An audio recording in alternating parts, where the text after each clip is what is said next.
मित्रों, भगवान श्री कृष्ण कहते हैं, प्रिय अर्जुन, जो व्यक्ति तुम्हें बार बार आजमाता है वह तुम्हें कभी नहीं अपनाता।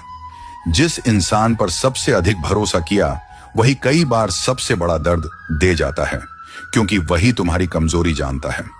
क्षमा महानता है, पर मूर्खता तब बन जाती है जब वही व्यक्ति तुम्हें बार बार छल सके।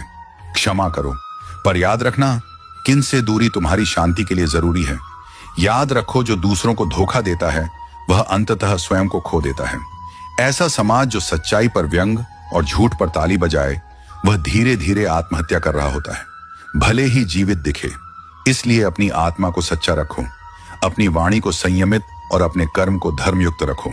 यही जीवन की सच्ची विजय है। श्री कृष्ण कहते हैं, जीवन का सबसे सुंदर फल प्राप्त करना है तो माता पिता की सेवा को अपना धर्म बनाओ, क्योंकि उनके चरणों में ही जन्नत छिपी है। इज्जत भी मिलेगी, दौलत भी, और ईश्वर की कृपा भी। जब लोग तुम्हारी मेहनत और सफलता का सामना नहीं कर पाते तो वे नफरत करने लगते हैं। इसलिए उनके तानों को दंड नहीं, पुरस्कार समझो, क्योंकि वही संकेत है कि तुम आगे बढ़ रहे हो। जो दूसरों के चेहरे पर मुस्कुराहट देखना चाहता है वही सच्चा मानव है।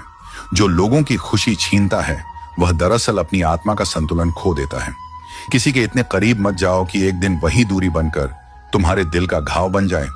गलतियां तब सबसे ज्यादा पीड़ा देती हैं जब माफी मांगने का अवसर निकल चुका होता है। और याद रखना, अकेला होना अनुचित नहीं। कई बार यह तुम्हारे आत्मसम्मान की रक्षा करता है, क्योंकि जो दुनिया को भाता नहीं वह ईश्वर को सबसे अधिक प्रिय होता है। रिश्ते का टूटना उतना दर्द नहीं देता जितना जीवित रहते हुए उसके एहसास का खत्म हो जाना देता है। भावना और विवेक का संतुलन ही सच्ची बुद्धि है। जो केवल भावनाओं में बह जाता है वह अपनी दिशा खो बैठता है। जब कोई अनुचित कर्म करता है तो हर दिशा देखता है सिवाय ऊपर के। जो ऊपर की ओर देखता है वह स्वयं पर नियंत्रण पा लेता है। इस दुनिया का सबसे विचित्र सत्य यह है कि जो कदर के योग्य होते हैं उन्हें अक्सर बेकदरी मिलती है, और जो झुकने की कला जानता है वही सभी को जीता है, क्योंकि विनम्रता ही शक्ति का सबसे पवित्र रूप है।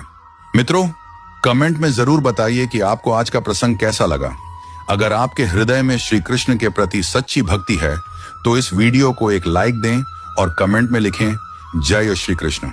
और हाँ, पूरी कथा सुनने के लिए हमारे YouTube चैनल का लिंक बायो में है, जरूर देखें।